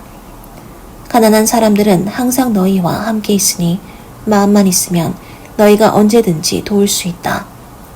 그러나 나는 너희와 항상 함께 있는 것이 아니다. 이 여자는 내 몸에 향유를 부어 내 장례를 미리 준비했으니 자기가 할 수 있는 일을 다 한 것이다.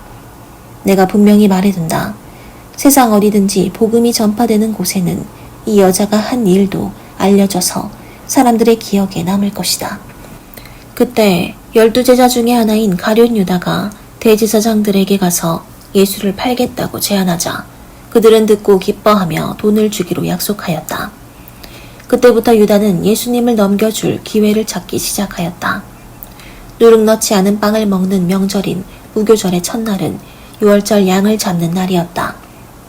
그날 제자들이 예수님께 주님이 잡수실 유월절 음식을 어디다 마련할까요? 하고 물었다. 그래서 예수님은 두 제자를 보내며 이렇게 말씀하셨다. 너희가 성 안에 들어가면 물통을 가지고 가는 사람을 만날 것이다. 그를 따라가거라.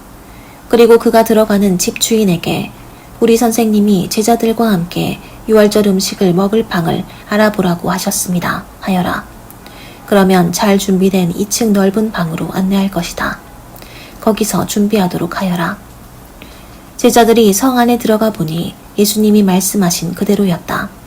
그래서 그들은 거기서 유월절 음식을 준비하였다. 날이 저물자 예수님은 12제자와 함께 그 집으로 가서 음식을 잡수시며 내가 분명히 말하지만 너희 중 하나가 나를 팔 것이다. 그 사람은 지금 나와 함께 먹고 있다 하고 말씀하셨다. 제자들이 슬퍼하며 저마다 예수님께 저는 아니지요 하고 묻자 예수님이 이렇게 말씀하셨다. 12 중에 하나 곧 나와 함께 그릇에 손을 넣는 자가 바로 그 사람이다. 나는 성경에 기록된 대로 죽지만 나를 파는 사람에게는 불행이 닥칠 것이다. 그 사람은 차라리 나지 않더라면 좋았을 것이다. 그들이 먹을 때 예수님은 빵을 들어 감사 기도를 드리고 떼어서 제자들에게 주시며 자 받아라 이것은 내 몸이다 하고 말씀하셨다. 또 잔을 들어 감사 기도를 드리신 후 제자들에게 주시자 모두 그 잔을 돌려가며 마셨다. 그리고 예수님은 이렇게 말씀하셨다. 이것은 많은 사람을 위해서 흘리는 내 계약의 피이다. 내가 분명히 말해두지만 하나님의 나라에서 새 것으로 마시는 그날까지 내가 결코 포도나무에서 난 것을 마시지 않을 것이다. 그들은 찬송을 부르고서 감람산으로 갔다. 그때 예수님은 제자들에게 이렇게 말씀하셨다. 너희가 다 나를 버릴 것이다. 성경에도 내가 목자를 칠 것이니 양들이 흩어질 것이다 라고 쓰여있다. 그러나 내가 다시 살아나 너희보다 먼저 갈릴리로 가겠다. 베드로가 예수님께 모든 사람이 주님을 버린다 해도 저는 절대로 주님을 버리지 않겠습니다 하자 예수님이 베드로에게 내가 분명히 너에게 말하지만 바로 오늘 밤 닭이 2번 울기 전에 네가 3번이나 나를 모른다고 할 것이다 하셨다. 그러나 베드로는 내가 주님과 함께 죽는 한이 있더라도 절대로 주님을 모른다고 하지는 않겠습니다 하고 큰 소리로 장담하였다. 그리고 다른 제자들도 다 그렇게 말하였다. 그들이 겟세마네라는 곳에 이르렀을 때 예수님은 제자들에게 내가 기도하는 동안 너희는 여기 앉아 있거라 하시고 베드로와 야고보와 요한만 따로 데리고 가셨다. 예수님은 몹시 괴로워하시며 그들에게 지금 내 마음이 너무 괴로워 죽을 지경이다. 너희는 여기 머물러 깨어있어라 하셨다. 그리고서 예수님은 조금 더 나아가 땅에 엎드려서 할 수만 있으면 그 고난의 때가 자기에게서 지나가기를 빌며 이렇게 기도하셨다. 아버지께서는 무슨 일이나 다 하실 수 있지 않습니까? 이 고난의 잔을 내게서 거두어 주십시오. 그러나 제 뜻대로 마시고 아버지의 뜻대로 하십시오. 그리고 예수님은 세 제자에게 돌아와 그들이 잠든 것을 보시고 베드로에게 말씀하셨다. 시몬아, 자고 있느냐? 네가 1시간도 나와 함께 깨어있을 수 없느냐? 시험에 들지 않게 정신 차려 기도하여라. 마음은 간절하지만 몸이 약하구나. 예수님이 다시 가서 같은 말씀으로 기도하신 후 돌아와 보니 제자들이 몹시 피곤하여 또 자고 있었다. 그들은 예수님을 보고 몸둘 바를 몰랐다. 예수님은 3번째 제자들에게 오셔서 이렇게 말씀하셨다. 아직도 자고 있느냐? 그만하면 됐다. 이제 내가 죄인들의 손에 넘어갈 때가 왔다. 일어나거라, 가자. 나를 팔아넘길 사람이 가까이 왔다. 예수님의 말씀이 미처 끝나기도 전에 12제자 중에 하나인 유다가 왔다. 그리고 대제사장들과 율법학자들과 장로들이 보낸 많은 무리도 칼과 몽둥이를 들고 같이 왔다. 유다는 내가 예수에게 입을 맞출 테니 그를 단단히 붙잡아 가시오 하고 미리 암호를 짜둔 후 곧 예수님께 나아와 선생님 하며 예수님께 입을 맞췄다. 그러자 그들이 달려들어 예수님을 붙잡았다. 그때 예수님의 곁에 섰던 한 사람이 칼을 빼어 대제사장의 종을 쳐서 그의 귀를 잘라버렸다. 예수님은 그들을 보시고 이렇게 말씀하셨다. 내가 마치 강도라도 되는 것처럼 너희가 칼과 몽둥이를 들고 나를 잡으러 왔느냐. 내가 날마다 너희와 함께 성전에 있으면서 가르칠 때는 너희가 나를 잡지 않았다. 그러나 이런 일이 일어나게 된 것은 성경 말씀을 이루기 위해서이다. 그 사이에 제자들은 예수님을 버리고 모두 도망쳐 버렸다. 그리고 한 청년은 배에 혼잎을만 두르고 예수님을 따라가다가 그들에게 잡히자 두른 것을 팽개치고 알몸으로 달아났다. 그들이 예수님을 대제사장에게 끌고 가자 다른 대제사장들과 장로들과 율법학자들이 모두 모였다. 베드로는 예수님을 멀찍이 뒤따라 대제사장의 집들까지 들어가서 경비병들 틈에 끼어 불을 쬐고 있었다. 대제사장들과 유대인 의회에서는 예수님을 사형에 처하려고 증거를 찾았으나 전혀 찾지 못하였다. 많은 사람들이 예수님에 대하여 거짓 증언을 하였으나 그들의 말도 서로 맞지 않았다. 그때 몇 사람이 일어나 저 사람이 이 성전을 헐고 사람이 짓지 않은 다른 성전을 3일 만에 세우겠다고 하는 말을 들었습니다. 하며 예수님께 대하여 거짓 증언을 하였다. 그러나 이 증언도 서로 맞지 않았다. 이때 대제사장이 일어나 예수님께 이들이 너에게 불리한 증언을 하는데도 왜 대답이 없는가 하고 물었다. 그래도 예수님이 침묵을 지키시고 대답을 하시지 않자 대제사장은 네가 하나님의 아들 그리스도냐 하고 다시 물었다. 그래서 예수님은 그렇다. 내가 전능하신 분의 오른편에 앉은 것과 구름을 타고 오는 것을 너희가 볼 것이다 하고 대답하셨다. 그러자 대제사장이 자기 옷을 찢으며 이 이상 무슨 증거가 더 필요하겠는가? 여러분도 저 사람의 모독적인 말을 다 들었습니다. 여러분은 어떻게 생각합니까? 하자 그들은 모두 예수님이 사형을 받아야 마땅하다고 하였다. 그리고 어떤 사람들은 예수님께 침을 뱉기도 하고 얼굴을 가리고는 주먹으로 마구 치며 예언자야 너를 때리는 사람이 누군지 알아맞혀 보아라 하고 조롱하였고 경비병들도 예수님을 넘겨봤더니 뺨을 쳤다. 한편 베드로는 아랫뜰에 있었다. 그때 대제사장의 여종 하나가 와서 불을 쬐고 있는 베드로를 유심히 보더니 당신도 나사렛 사람 예수와 한패지요 하였다. 그러나 베드로는 도대체 무슨 소리를 하는지 모르겠소. 당신이 하는 말을 이해하지 못하겠단 말이오 하고 부인하며 현관으로 나갔다. 그러자 달기 울었다. 그 여종이 다시 베드로를 보고 곁에 선 사람들에게 이 사람은 예수의 제자가 틀림없어요 하였으나 베드로는 이번에도 모르는 일이라고 딱 잡아떼었다. 잠시 후 거기 섰던 사람들이 다시 베드로에게 당신도 갈릴리 사람인 걸 보니 그들과 한패임이 틀림없소 하자 베드로는 만일 자기가 그런 사람이라면 저주를 받을 것이라고 맹세하면서 나는 당신들이 말하는 이 사람을 정말 모릅니다 하였다. 바로 그때 닭이 2번째 울었다. 베드로는 예수님께서 닭이 2번 울기 전에 네가 3번이나 나를 모른다고 말할 것이다 라고 하신 말씀이 생각나서 한없이 울었다. 이른 아침 대제사장들과 장로들과 율법학자들이 의회 전체 회의를 열어 결의한 후 예수님을 묶어서 끌고 가 빌라도에게 넘겼다. 빌라도가 예수님께 네가 유대인의 왕이냐 하고 묻자 예수님은 그렇다 하고 대답하셨다. 대제사장들이 갖가지 죄목을 붙여 예수님을 고소하자 빌라도는 다시 예수님께 사람들이 저토록 여러 가지로 너를 고소하는데 왜 한마디 변명도 없는가 하고 물었다. 그러나 예수님이 아무 대답도 않으시는 것을 보고 빌라도는 이상히 여겼다. 명절이 되면 총독은 백성이 원하는 죄수 하나를 석방하는 전례가 있었다.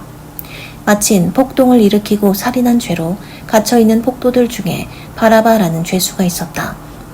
군중들이 빌라도에게 전례대로 죄수 하나를 석방하라고 요구하자 빌라도가 그들에게 여러분은 내가 유대인의 왕을 놓아주기를 원하시오? 하고 물었다. 빌라도는 대제사장들이 예수님을 시기하여 자기에게 넘겨준 것을 알고 이렇게 물은 것이다. 그러나 대제사장들은 군중들을 충동하여 오히려 바라바를 요구하게 하였다. 그때 빌라도가 군중들에게 물었다. 그러면 여러분이 유대인의 왕이라고 부르는 사람은 어쩌란 말이오? 십자가에 못 박으시오. 이유가 무엇이오? 이 사람이 무슨 죄를 지었소? 하고 빌라도가 다시 묻자 군중들은 더욱 소리를 지르며 십자가에 못 박으시오 하고 외쳤다. 그래서 빌라도는 군중들의 기분을 맞추려고 바라바를 놓아주고 예수님은 채찍으로 때린 후 십자가에 못 박도록 내어주었다.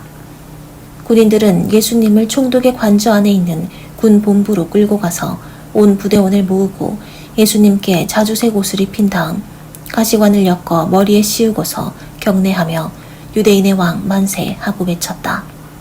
또 그들은 갈대로 예수님의 머리를 치며 침을 뱉고 엎드려 절도하였다. 그들은 이렇게 예수님을 조롱한 후 자주색 옷을 벗기고 예수님의 옷을 다시 입혀서 십자가에 못 박으려고 끌고 나갔다.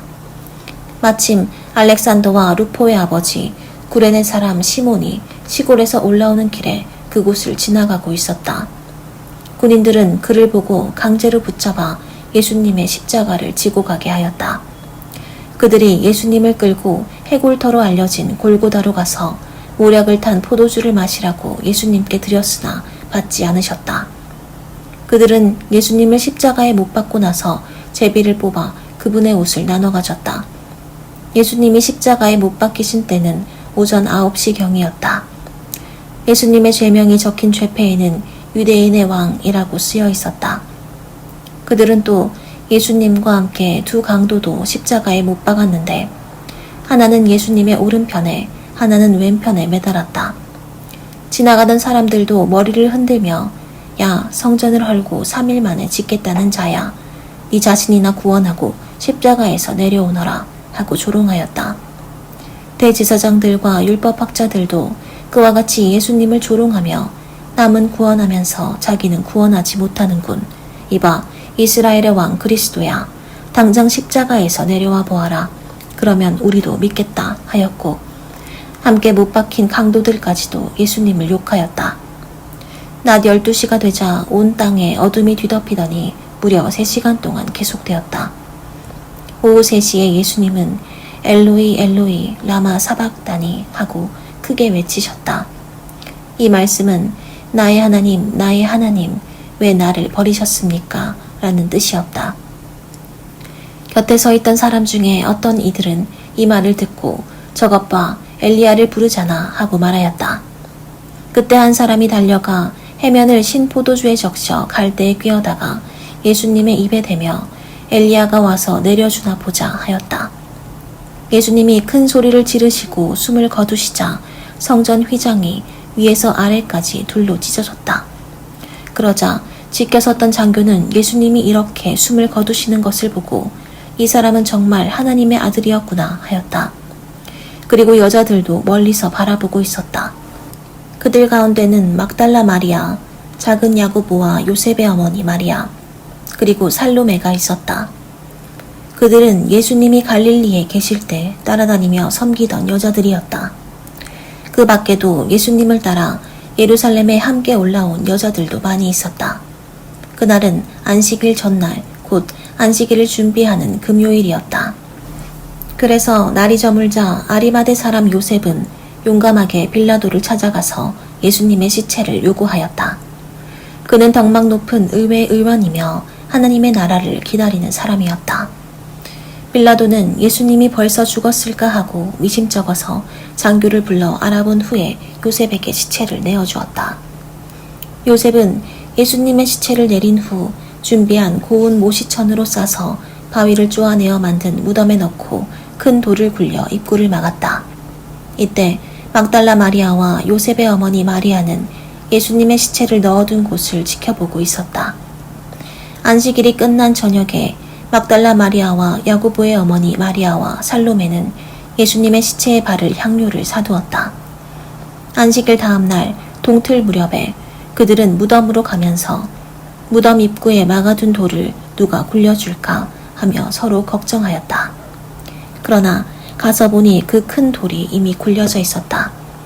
그들이 무덤 안에 들어갔을 때 흰 옷을 입은 한 청년이 오른편에 앉아있지 않겠는가. 여자들이 그를 보고 놀라자 그 청년이 말하였다. 놀라지 말아라. 너희가 십자가에 못 박히신 나사렛 예수님을 찾는 모양인데 그분은 다시 살아나셔서 여기 계시지 않는다. 보아라, 여기가 그분의 시체를 두었던 자리이다.